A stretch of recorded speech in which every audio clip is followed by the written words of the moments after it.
ہم وہی کہیں گے جو ہمارا دین ہم کو بتاتا ہے، عمل کرو تو تمہارا بھلا ہے۔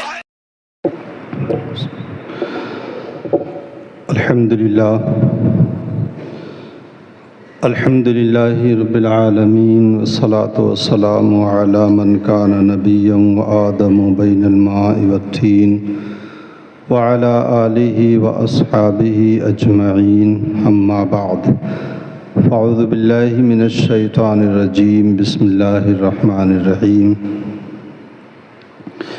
یا ایہا الذین آمنوا ادخلوا فی السلم کافۃ ولا تتبعوا خطوات الشیطان، صدق اللہ العظیم وصدق رسولہ النبی الامین المتین الکریم، ونحن علی ذلک لمن الشاہدین والشاکرین، والحمد للہ رب العالمین۔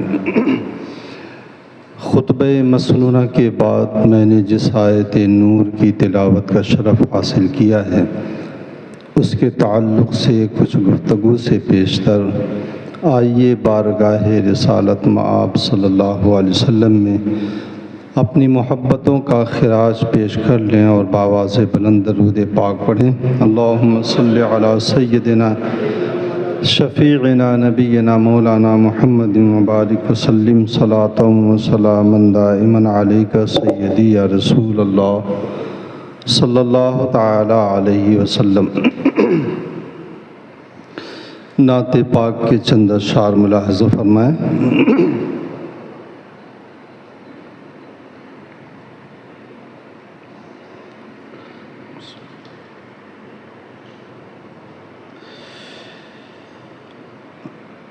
وصف رخ ان کا کیا کرتے ہیں، وصف رخ ان کا کیا کرتے ہیں، شرح و شمس و ضحا کرتے ہیں، اور ان کی ہم مدح و ثنا کرتے ہیں، جن کو محمود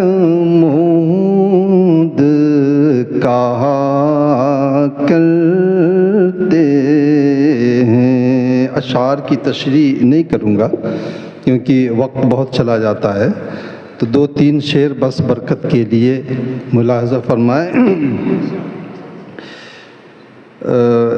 اس میں ہر شعر میں کئی معجزات جو ہیں حضور صلی اللہ علیہ وسلم کے اعلیٰ حضرت نے کئی معجزات ذکر کیے ہیں۔ دیکھیں، ماہ شق گشتہ کی صورت دیکھو، انگلی سے اشارہ کیا، چاند پھٹ گیا، شق گشتہ یعنی چاند پھٹا ہوا چاند، اور اشارہ کیا تو سورج واپس چلا آیا کہ ماہ شق گشتہ کی صورت دیکھو، کانپ کر مہر کی رجعت دیکھو، اور مصطفیٰ پیارے کی قدرت دیکھو، کیسے اعجاز ہوا کرتے ہیں، کیسے اعجاز ہوا کرتے ہیں۔ سائنسی یہ تحقیق بھی ہے کہ ستارے اور چاند اور ستارے یہ سورج سے اپنی روشنی حاصل کرتے ہیں، تو نبی رحمت صلی اللہ علیہ وسلم آفتاب رسالت ہیں، اور دیگر انبیاء کرام علیہم الصلاۃ والتسلیم ماہتاب کے مانند ہیں، چاند کے مانند ہیں، اور جو صالحین امت ہیں، اولیاء کرام ہیں، یہ ستاروں کے مانند ہیں۔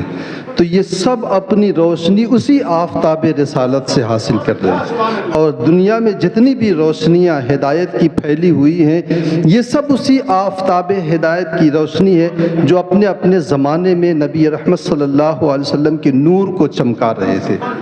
ملاحظہ فرمائیں شعر کہ تو ہے خورشید رسالت پیارے۔ اچھا، جب سورج نکل جاتا ہے تو چاند بھی نہیں نظر آتا ہے، سورج اور ستارے بھی نہیں ایسا نہیں ہے کہ یہ ڈوب جاتے ہیں یا ختم ہو جاتے ہیں، موجود ہوتے ہیں لیکن سورج کی روشنی کے آگے نظر نہیں آتے ہیں۔ جیسے اگر 12 بجے دن میں کوئی موم بتی جلا کے وہاں بیٹھ جائے تو اس کی روشنی کا کوئی بھی اعتبار نہیں ہے، اسی طریقے سے سورج کے آگے ان کی روشنی مات پڑ گئی ہے۔ اور جب سورج جو ہے پردہ کر لیتا ہے اپنی، تو پھر ایسی صورت میں جو چاند اور سورج وہ ستارے اور چاند چمکنے لگتے ہیں۔ کہ تو ہے خورشید رسالت پیارے، چھپ گئے تیری ضیاء میں تارے، اور انبیاء اور ہے سب مہ پارے۔ یا رسول اللہ تجھ سے ہی نور لیا کرتے ہیں، تجھ سے ہی نور لیا کرتے ہیں۔ اللہ کے رسول صلی اللہ علیہ وسلم کی رسالت کی گواہی کئی بے زبانوں نے دیا۔ آپ کو اگر میں معجزات بتانا شروع کروں تو وقت یوں ہی ختم ہو جائے گا۔ حضرت سلمان فارسی اور حضرت ابو سعید خدری کی وہ حدیث، ہاتھوں میں کنکریاں اللہ کے رسول صلی اللہ علیہ وسلم کا کلمہ پڑھ رہی تھی۔ ابو جہل کے بارے میں وہ روایتیں آپ نے سنی ہی، اس کے ہاتھوں میں کنکریاں کلمہ پڑھ رہی تھی۔ مکہ مکرمہ میں ایک یہودی نے کہا تھا اگر نبی ہے تو درخت کو بلا لیجئے، کہا میں کہوں گا تو تم کہو گے جادوگر ہیں، جاؤ تم ہی کہہ دو کہ اللہ کا نبی تمہیں بلا رہا ہے۔ اور وہ جا کر کے اس نے کہا اور وہ چل کر کے آ گیا قدموں میں۔ آقائے کائنات صلی اللہ علیہ وسلم کے حوالے سے ایک صحابی یہودی تھے، پہلے جنگل میں بکریاں چرا رہے تھے، وہ بھیڑیا اٹھا لے گیا، پکڑ کے انہوں نے چھوڑا لیا، تو اس نے ایک ٹیلے پہ جا کر کے کہا کہ رزقنی اللہ فانتزعنی، اللہ نے مجھے رزق دیا تھا تو نے چھین لیا۔ تو اس نے کہا کہ سبحان اللہ، میں نے کسی بھیڑیے کو انسانوں کی طرح گفتگو کرتے ہوئے تو نہیں دیکھا۔ تو اس بھیڑیے نے کہا اس سے زیادہ تعجب خیز بات یہ ہے کہ مدینہ طیبہ میں محمد الرسول اللہ صلی اللہ علیہ وسلم غیب کی خبریں دے رہے ہیں۔ تو کتنے بے زبان ہیں جو گواہی دے دیا کرتے ہیں۔ تو اگر کوئی حضور صلی اللہ علیہ وسلم کے کمالات کا انکار کر رہا ہے تو اس کے لیے جو ہے گواہیاں کافی ہیں۔ سنیں، آج بھی اس دنیا میں وہ ٹوپی اور داڑھی والے، جبہ و قبہ والے بھی سرور کائنات کے کمالات کا انکار کرتے ہیں۔ ملاحظہ کریں، اے بلا بے خیردیے کفار، یعنی کفار کی بے عقلی اور ان کی بے وقوفی کے اوپر جو ہے افسوس کر رہے ہیں۔ اے بلا بے خیردیے کفار، رکھتے ہیں ایسے کہ حق میں انکار کے گواہی ہو گر اس کو درکار، تو بے زباں بول اٹھا کرتے ہیں، تو بے زباں بول اٹھا کرتے ہیں۔ درود پاک پڑھیں، اللہم صلی علی سیدنا شفیعنا نبینا مولانا محمد بارک وسلم۔ صلاۃ و سلام علیک سیدی یا رسول اللہ صلی اللہ تعالی علیہ وسلم۔ خطبہ مسنونہ کے بعد میں نے آیت کریمہ کی تلاوت کا شرف حاصل کیا ہے۔ رب کائنات فرماتا ہے، یا ایھا الذین آمنوا ادخلوا فی السلم کافہ ولا تتبعوا خطوات الشیطان۔ اے ایمان والو، اسلام میں پورے طور پر داخل ہو جاؤ اور شیطان کی پیروی مت کرو، اس کے نقش قدم پہ مت چلو، اس کے وہمیات، اس کے وسوسوں کے پیروکار مت بنو۔ اس آیت کریمہ کے نزول کا میں پس منظر آپ کو بتا دوں تو میری آنے والی گفتگو کی اہمیت کو آپ زیادہ اچھے طور پہ سمجھ سکتے ہیں۔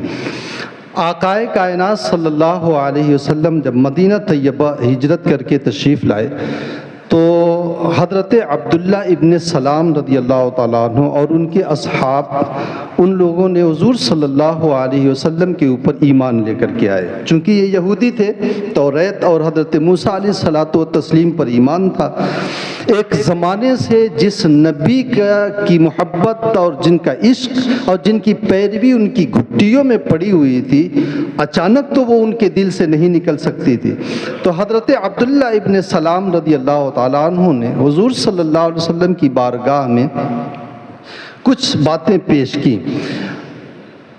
یہودی مذہب میں سنیچر کے دن کو بڑا ادب و احترام کے ساتھ دیکھا جاتا تھا، چونکہ جیسے ہمارے ہاں جمعہ ہے ویسے ان کے ہاں سنیچر کا دن تھا۔ اسی طریقے سے یہودی مذہب میں اونٹنی کا دودھ اور اونٹ کا گوشت جو ہے یہ حرام تھا۔ حضرت عبداللہ ابن سلام رضی اللہ تعالیٰ عنہ جو ایک زمانے سے اس بات کے عادی تھے، جب ایمان لے کر کے آئے تو اب اونٹنی کا دودھ بھی جائز ہے، اونٹ کا گوشت بھی ان کے لیے جائز ہے، سنیچر کے دن کی تعظیم وغیرہ کا اب کچھ بھی وہ نہیں۔ جیسا کہ میں نے گزشتہ جمعہ میں بتایا تھا کہ اس یہودی نے کہا تھا حضور کے آنے کے بعد سنیچر کی اب کوئی حیثیت نہیں رہ گئی ہے، اب صرف وہی جو سرور کائنات صلی اللہ علیہ وسلم ہمیں فکر دے اور نظریہ دے وہی رہے گا۔ تو انہوں نے یہ دل میں اب بھی سنیچر کا ادب و احترام تھا، اونٹ کا گوشت کھانے سے پرہیز کرتے تھے، اونٹنی کا دودھ پینے سے پرہیز کرتے تھے۔ وہ یہ سوچتے تھے کہ اسلام میں یہ چیزیں تو صرف جائز ہیں، کوئی فرض اور واجب تو ہے نہیں کہ اس کے اوپر عمل کرنا ضروری ہو جائے، اور اونٹنی کا گوشت، اونٹنی کا دودھ اور اونٹ کا گوشت کھانا ہمارے لیے فرض اور واجب ہے، ایسا تو ہے نہیں۔ اس لیے انہوں نے سوچا اگر نہیں کھاؤں گا تو ایسی صورت میں بھی کوئی حرج نہیں ہے، اسلام بھی کوئی حکم نہیں لگاتا ہے، اور اگر کھاتا ہوں تب بھی کوئی حکم نہیں لگاتا ہے۔ لیکن نہ کھانے میں فائدہ یہ ہے کہ شریعت اسلامیہ کے اوپر بھی عمل ہو جائے گا، اور حضرت موسیٰ علیہ الصلوۃ والتسلیم کے دین موسوی پر بھی عمل ہو جائے گا۔ اس طرح بیک وقت میں دو شریعتوں کے اوپر عمل کروں گا۔ اور انہوں نے حضور صلی اللہ علیہ وسلم کی بارگاہ میں یہ بھی عریضہ پیش کیا تھا کہ یا رسول اللہ، توریت حضرت موسیٰ علیہ الصلوۃ والتسلیم کے اوپر اترنے والی یہ اللہ کی کتاب ہے اور برحق ہے، اس پر تو ہمارا بھی ایمان ہے کہ وہ برحق ہے۔ حضرت عبداللہ ابن سلام نے کہا آپ اجازت مرحمت فرمائیں کہ راتوں کو جب ہم نفل نمازیں پڑھیں اور عبادات کریں تو ہم راتوں کو توریت کی بھی تلاوت کریں اور اپنی نمازوں میں توریت کی بھی تلاوت کریں۔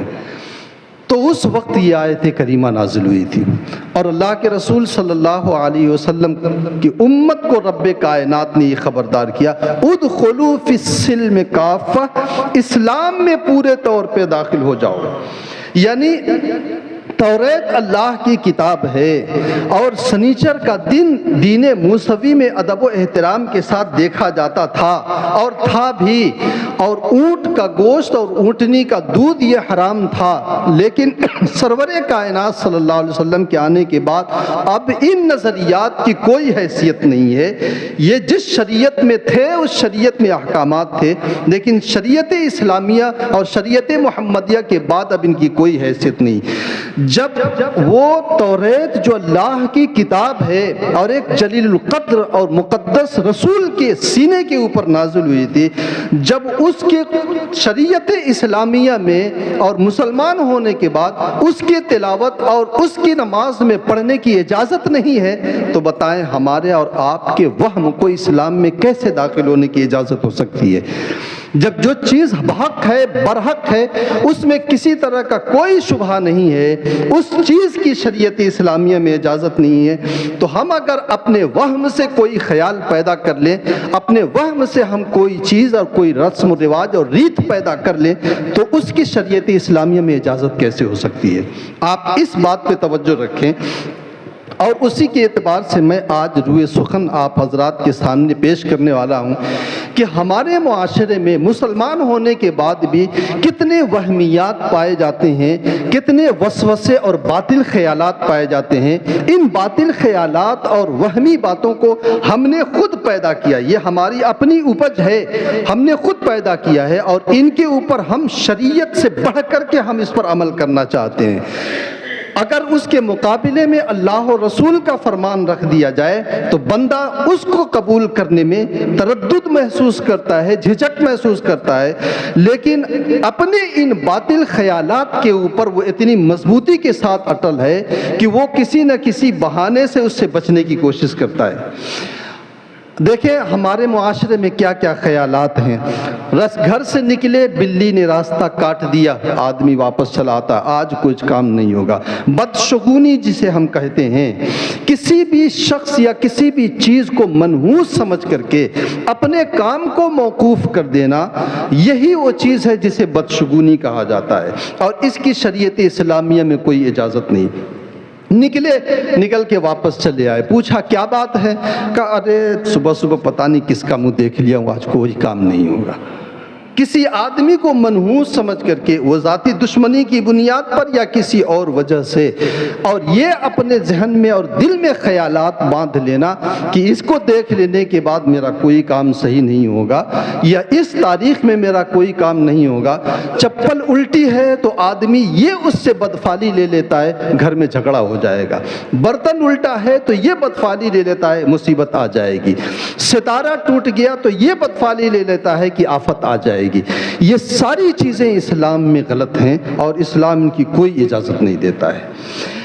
اور یہ ایک دو نہیں، اگر معاشرے کی ان خرابیوں کو، وہمی باتوں کو لے کے ہم بیٹھ جائیں تو اس کی گتھیاں ہم سلجھا بھی نہیں پائیں گے۔ یہ صرف شریعت اسلامیہ کے اعتقادات ہی کی بنیاد پر اسے دور کیا جا سکتا ہے۔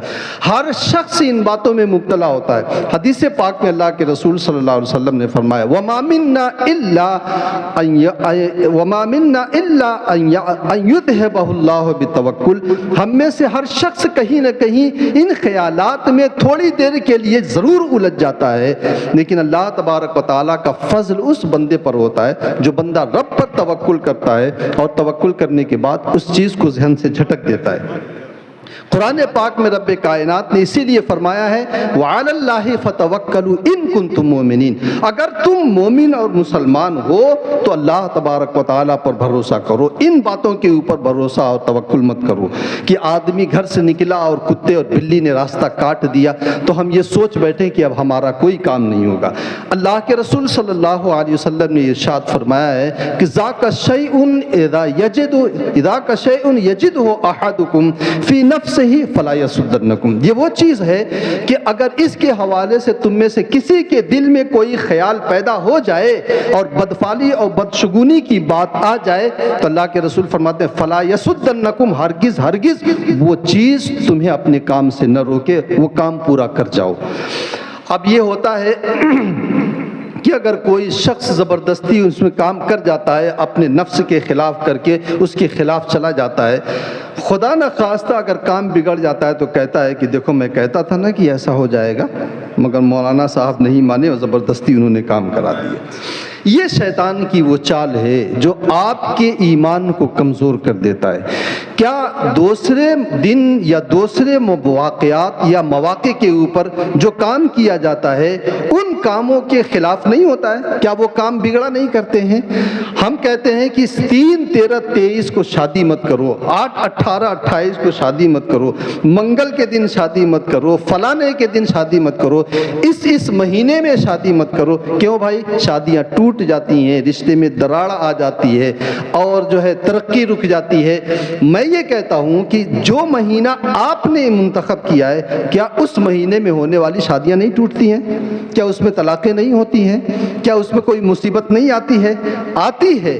شیطان نے ہمارے ذہن کو اس قدر سازگار کر دیا ہے کہ ہم نے انہی چیزوں کی طرف ہمارا ذہن جاتا ہے کہ دیکھو میں کہتا تھا نا کہ تم اس مہینے میں مت کرو، یہ مصیبت آ جائے گی، لیکن جو 2 مہینہ آپ کا منتخب کیا ہوا ہوتا ہے اس میں جب ہوتا ہے تو پھر آپ حواس باختہ ہو جاتے ہیں اور کہتے ہیں کہ یہ کیسے ہو گیا، سمجھ میں نہیں آتا ہے یہ کیسے ہو گیا۔ یہ سب رب کائنات کی تقدیر ہے۔ اللہ کے رسول صلی اللہ علیہ وسلم نے فرمایا لا عدوى ولا طیرہ، کہ اسلام میں اس بات کی کوئی اجازت نہیں ہے کہ بیماری اللہ کی مرضی اور مشیت کے بغیر اڑ کر کے کسی سے لگتی ہو، بدفعلی کی کوئی حقیقت نہیں۔ اللہ کے رسول صلی اللہ علیہ وسلم نے فرمایا ان العیافۃ والقیافۃ والطیرۃ والطرق من الجبت، یہ عیافہ پرندے اڑا کر کے بدشگونی لینا یا جو ہے کسی شخص سے بدشگونی لینا یا یہ سوچنا کہ بیماریاں اڑ کر کے خود بخود لگ جاتی ہیں، جسے آج کل کے پڑھے لکھے لوگ جو اپنے آپ کو روشن خیال کہتے ہیں اور بہت ترقی یافتہ کہتے ہیں، جو ڈاکٹرز ہوتے ہیں کہتے ہیں انفیکشن ہو گیا ہے، جسے کہتے ہیں انفیکشن ہو گیا، یعنی ان کی بیماری اڑ کے ان کو لگ گئی، ان کی بیماری اڑ کے ان کو لگ گئی۔ اللہ کے رسول صلی اللہ علیہ وسلم نے بڑے ٹھوس اور مضبوط لہجے میں فرمایا ہے لا عدوى ولا طیرہ، بیماریاں اڑ کے نہیں لگا کرتی ہیں۔ ہم ڈاکٹر کی باتوں پر ایمان لے کے آ جاتے ہیں اور مان جاتے ہیں، لیکن طبیب حاذق جو ساری کائنات کا روحانی طبیب بھی ہے، جسمانی طبیب بھی ہے، ہم اس کی باتوں کے اوپر یقین نہیں کرتے۔ جن کے اوپر ایمان لانا فرض ہے، کامل ایمان، کامل تو دور کی بات ہے، مومن ہو ہی نہیں سکتا ہے اتنی دیر تک جب تک سرور کائنات صلی اللہ علیہ وسلم پر مکمل طور پہ ایمان نہ لے کر کے آئے، لیکن ہم ان کی باتوں پہ اوپر یقین نہیں کرتے، دل میں وسوسے، تردد اور دغدغے پیدا کر لیا کرتے ہیں۔ لیکن وہی اگر کوئی ایک عام بات کہتا ہے، پڑھا لکھا جو اپنے آپ کو کہتا ہے، پین شرٹ کوٹ ٹائی میں جب ہوتا ہے تو وہ سوٹ بوٹ میں رہتا ہے تو آپ مرعوب ہو جاتے ہیں اور کہتے کہ آپ کو پوری مضبوطی کے ساتھ کے سامنے کھڑے ہونا ہے کہ نبی رحمت صلی اللہ علیہ وسلم جو معلم کائنات بن کر کے آئے تھے، ان کا ارشاد ہے لا عدوى، بیماریاں اڑ کے نہیں لگتی ہیں۔ آقا کائنات صلی اللہ علیہ وسلم سے اس طرح کی 2 حدیثیں مروی ہیں، آپ کو اگر دیکھیں بات آ گئی ہے تو میں بتا دوں، اگرچہ تھوڑا گفتگو میرے عنوان سے ہٹ کر کے ہے۔ 2 حدیثیں اس طرح کی مروی ہیں۔ اللہ کے رسول صلی اللہ علیہ وسلم نے فرمایا فر من المجذوم فرارک الاسد، کوڑھی اور برس زدہ انسان سے اس طرح بھاگو جس طریقے سے تم شیر سے بھاگتے ہو۔ اور ایک حدیث میں اللہ کے رسول صلی اللہ علیہ وسلم نے فرمایا کہ بیماریاں اڑ کے نہیں لگتی ہیں۔ اللہ کے رسول صلی اللہ علیہ وسلم کا ایک عمل بھی ہمیں ملتا ہے۔ اللہ کے رسول صلی اللہ علیہ وسلم نے ایک کوڑھی کا ہاتھ پکڑا اور پکڑنے کے بعد اپنے ساتھ دسترخوان پہ بٹھایا اور اپنی تھالی میں اس کا ہاتھ ڈال کر کے فرمایا کل بسم اللہ ثقۃ باللہ، اللہ کے نام سے کھا، اللہ پر بھروسہ کر کے کھا اسی میں۔ تو خود سرور کائنات صلی اللہ علیہ وسلم نے عمل سے یہ ثابت کیا کہ یہ بیماریاں اڑ کے لگتی نہیں ہیں۔ احتیاط کا تقاضا یہ ہے کہ تم تھوڑا سا احتیاط کرو، لیکن اس اعتقاد کے ساتھ نہیں کہ اس کی بیماری لگ جائے گی تب میں بچ رہا ہوں، نہیں، اس لیے کہ کہیں خدا نخواستہ تمہاری قسمت میں بھی اگر یہ بیماری لکھی ہے اور لگ جائے گی تو تمہارے ذہن میں یہ خیال آئے گا اس کے ساتھ بیٹھا تھا تو ہو گیا، اس کا انفیکشن مجھ کو آ گیا، اس لیے اللہ کے رسول صلی اللہ علیہ وسلم نے فرمایا جن کا ایمان کمزور ہے وہ بچیں، اور جن کا ایمان مضبوط ہے وہ اللہ تبارک و تعالیٰ پر توکل کر کے یہ کام کریں۔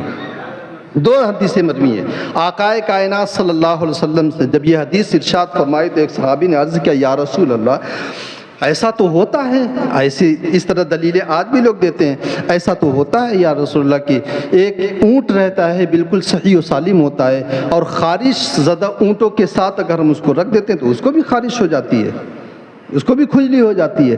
تو حضور صلی اللہ علیہ وسلم نے فرمایا اگر بات ایسی ہے فمن اعد الاول، تو سب سے پہلے جس کو خارش ہوئی تھی، کھجلی ہوئی تھی، اس کو کس کی بیماری اڑ کر کے لگی تھی؟ تو یہ حضور صلی اللہ علیہ وسلم نے عقلی اعتبار سے بھی فرمایا، نقلی اعتبار سے فرمایا۔ تو یہ اعتقاد ہمارے ذہن و خیال سے نکل جانا چاہیے کہ بیماریاں اڑ کر کے لگتی ہیں۔ ہاں آپ کا ایمان اگر کمزور ہے آپ احتیاط کیجئے، اس میں کوئی وہ نہیں ہے، لیکن اس طرح کے خیالات کو پھیلانا یا اس سے اپنے دل کے اوپر ایک بوجھ ڈال لینا شریعت اسلامیہ نے اس کی اجازت نہیں دی ہے۔ اسی طریقے سے بدشگونی میں تو آدمی دو گناہوں میں مبتلا ہو جاتا ہے، ایک تو یہ کہ وہ اللہ اور اس کے رسول کی نافرمانی اور فکر اسلامی سے جو ہے گریزا رہتا ہے، اور دوسرا یہ جس شخص سے وہ بدفعلی لیتا ہے ظاہر سی بات ہے اس میں اس کے لیے تکلیف ہے۔ اگر کسی شخص سے آپ کی دشمنی ہے یا آپ کے دل میں اس کے حوالے سے بیر ہے، آپ نکلے اور سامنے وہ آ گیا، واپس آ گیا کہ صبح صبح کس کا منہ دیکھ لیا، کوئی کام نہیں ہوگا، فائل آپ نے اٹھا کر کے رکھ دیا ہے، اس تک جب یہ بات پہنچے گی تو ظاہر سی بات ہے اس کے دل کو تکلیف پہنچے گی، اور ایذائے مسلم حرام ہے، کسی بھی مسلمان کو بغیر کسی وجہ شرعی کے ایذا دینا یہ حرام ہے۔ اللہ کے رسول صلی اللہ علیہ وسلم نے یہاں تک فرمایا ہے جس نے کسی مسلمان کو تکلیف دیا اس نے مجھے تکلیف دیا، جس نے مجھے تکلیف دیا اس نے رب کائنات کو تکلیف دینے کی کوشش کی۔ تو یہ اس میں دو گناہوں میں بندہ مبتلا ہو جایا کرتا ہے، وہ چاہے انسان ہو یا جنات ہو یا اور کوئی چیز ہو، اس سے بدشگونی لینے کی اجازت نہیں ہے۔ ہاں اچھا اور نیک فال لینا، یہ آقا کائنات صلی اللہ علیہ وسلم نے فرمایا کہ نیک فال لے سکتے ہو، اور حضور صلی اللہ علیہ وسلم نے لیا بھی ہے۔ صلح حدیبیہ کے موقع پر جب معاملات بگڑے اور صلح کی بات جب چلی تو اللہ کے رسول صلی اللہ علیہ وسلم کے پاس آئے، سہیل بن عمرو آئے جو ابھی مسلمان نہیں ہوئے تھے۔ حضور صلی اللہ علیہ وسلم نے پوچھا کون آیا؟ تو لوگوں نے کہا سہیل آئے۔ تو سہیل کا مطلب ہوتا ہے آسان۔ تو اللہ کے رسول صلی اللہ علیہ وسلم نے ان کے نام سے نیک فال لیتے ہوئے فرمایا تھا الآن سہل لکم امرکم، اب تمہارا کام آسان ہو جائے گا۔ یہ حضور صلی اللہ علیہ وسلم نے نیک فال لیا تھا۔ تو ایسی نیک فال لینا کسی مسلمان سے یہ بلا شبہ جائز ہے، اور حضور صلی اللہ علیہ وسلم نے اس پر عمل بھی کیا ہے۔ دوسری بیماریاں کیا ہیں؟ کچھ مہینوں کچھ دنوں کو ہم منحوس سمجھتے ہیں۔ سفر کا مہینہ اس میں شادی نہیں ہو سکتی، محرم کا مہینہ اس میں شادی نہیں ہو سکتی ہے، 3 13 23 8 18 28 اور نہ جانے کتنی تگڑم بازیاں ہیں، اللہ کی پناہ۔ اللہ تبارک و تعالیٰ نے قرآن پاک میں فرمایا ان عدت الشہور عند اللہ 12 شہرا فی کتاب اللہ یوم خلق السماوات والارض، کہ رب کائنات نے جس دن زمین و آسمان کو بنایا اسی دن رب کائنات نے ان 12 مہینوں کو اور 12 مہینوں کے 30 دنوں کو اور ساروں ہفتوں کو اللہ رب العزت نے بنا دیا تھا۔ سب تو رب کائنات کی مخلوق ہے، اور ہم کہتے ہیں کہ زمانے میں یہ خرابیاں ہیں، اس مہینے میں یہ خرابیاں ہیں۔ زمانے جاہلیت کی یہ بات ہے کہ سفر کا مہینہ زمانے جاہلیت میں منحوس سمجھا جاتا تھا۔ ہوتا یہ تھا کہ سفر کے مہینے سے پہلے محرم کا جو مہینہ تھا یہ اشہر حرم میں تھا، جس میں لڑائیاں وغیرہ نہیں ہوتی تھیں اور حرام مانی جاتی تھی۔ لیکن جب جیسے ہی یہ مہینہ ختم ہوتا تھا محرم کا اور اشہر حرم ختم ہوا، لڑائی جس میں حرام تھی، اب شیطانی ان کے دماغ میں صرف لڑائی اور لوٹ مار کی بات آتی تھی، تو وہ پورے طور پر سفر کے مہینے میں پورے نکل جاتے تھے لڑائی کے لیے، اور پورا گھر خالی ہو جاتا تھا۔ لوگ کہتے تھے سفر المکان، مکان بالکل خالی ہو گیا۔ صفر جسے آپ کہتے ہیں اردو میں، اسی سفر سے یہ صفر بنا ہے۔ تو اس لیے اسے منحوس سمجھا جاتا تھا، اور آج بھی اسے منحوس سمجھا جاتا ہے۔ بلکہ کتنے معاشرے میں اور کتنی سوسائٹیوں میں تو میں نے دیکھا ہے کہ سفر کے آخری بدھ کو بڑے اہتمام کے ساتھ منایا جاتا ہے، اور اسی طریقے سے بدھ کے دن کو لوگ بہت منحوس سمجھتے ہیں۔ اسلام میں اس کی کوئی اجازت نہیں۔ آقائے کائنات صلی اللہ علیہ وسلم کی ایک حدیث مجھے یاد آ رہی، اللہ کے رسول صلی اللہ علیہ وسلم رات میں بارش ہوئی مدینہ طیبہ میں، صبح مسجد نبوی شریف میں تشریف لائے۔ حضور رحمت عالم صلی اللہ علیہ وسلم نے صحابہ سے ارشاد فرمایا کہ الا تسمعوا ما قال ربکم، کیا تم نے سنا نہیں کہ رات میں رب کائنات نے کیا فرمایا ہے؟ صحابہ نے کہا کر کہ یا رسول اللہ کیا فرمایا اللہ رب العزت نے؟ تو اللہ کے رسول صلی اللہ علیہ وسلم نے فرمایا کہ تمہارے رب نے یہ فرمایا ہے کہ ما انعمت علی عبادی من نعمت الا طائفۃ منہم بہا کافرین، میں اپنے بندوں پر جو بھی نعمتیں اتارتا ہوں، جو بھی سہولیات زندگی میں انہیں دیتا ہوں، یہ کائنات کی جتنی بھی جو ہے نیکی، جتنی بھی جو ہے یہ خوشحالیاں ہیں، میں ان کے اوپر جب اتارتا ہوں تو ان میں سے ایک گروہ ایسا ہے جو اس کا انکار کر دیتا ہے اور مانتا نہیں ہے کہ یہ رب کائنات کی جانب سے ہے۔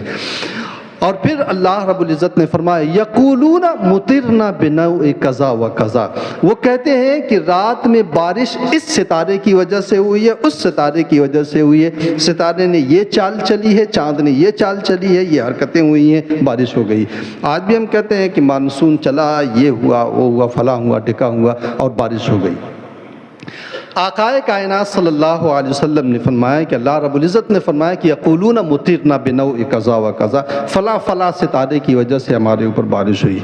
اما من آمن بی، جو شخص میرے اوپر ایمان لے کر کے آیا اور اس نے یہ اعتقاد رکھا کہ بارش میں نے کی ہے، اور اس نے وحمدنی فی سقیایا، اور میرے بارش برسانے کے اوپر اس نے میرا شکر ادا کیا، فقد آمن بی وکفر بالکوکب، اس نے میرے اوپر ایمان وہ لے کر کے آیا اور ستاروں کی قدرت کا اس نے انکار کیا۔